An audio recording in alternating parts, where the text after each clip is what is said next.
Ndabasuje cyane abakunzi ba Dani Hambo mbifuriza wa kabiri mwiza cyane wa tariki 4 z'ukwezi kwa gatatu 2025. Nizere ko mumeze neza cyane kabisa, ibintu ari fresh. Nitwa Rukuji. Rero amakuru y'imikino ngiye guhitanya hera mu gikombe cy'amahoro kigeze muri kimwe cya kane kirangiza, ni imikino yo kwishyura.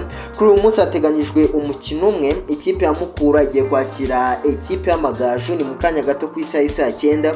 Umukino ubanza Amagaju yari yatsinze Mukura ibitego 2-0. Uyu munsi rero nahamukura kugira ngo igire ikikora cyangwa se nibinanira nyina Amagaju yikomereze muri kimwe cya kabiri kirangiza. Hanyuma imikino izakomeza ku munsi w'ejo kuwa gatatu. AS Kigali izakina na Police ku isaha 10. Umukino ubanza Police yari yatsinze AS Kigali ibitego 2-1. Mu gihe ku isaha 1 APR izahita icakirana na Gasogi United. Umukino ubanza Gasogi yitwaye nabi itsindwa na APR 1-0. Hanyuma ku munsi wo kwa kane Gorilla izakira ikipe ya Rayon Sport. Umukino ubanza bari bahanganyije ibitego 2-2.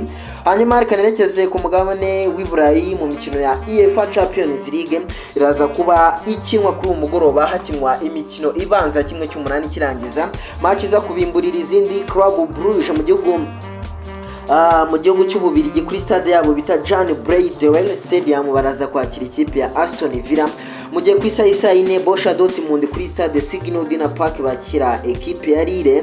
Kuri yo saa none PSV Eindhoven kuri stade yabo bita Philips Stadium baraza kwakira ikipe ya Arsenal. Mu gihe Real Madrid kuri Santiago Bernabeu bakira Atletico Madrid. Kabisa nuko nguko ibintu bimeze. Ku munsi w'ejo bazakomeza indi mikino, Barcelona na za Benfica, Liverpool na za Paris Saint-Germain, n'indi mikino yose tuzagenda tigarukaho neza cyane kabisa. Ngubwo reka ngomeze kubifuriza kugira wa kabiri mwiza cyane, mugomeze mugubwe neza, muhahero muronke, mugomeze mubane natwe hano kuri uyu muyoboro wa YouTube kabisa. Nari Rukuji ndabifuriza guhaha mu karo.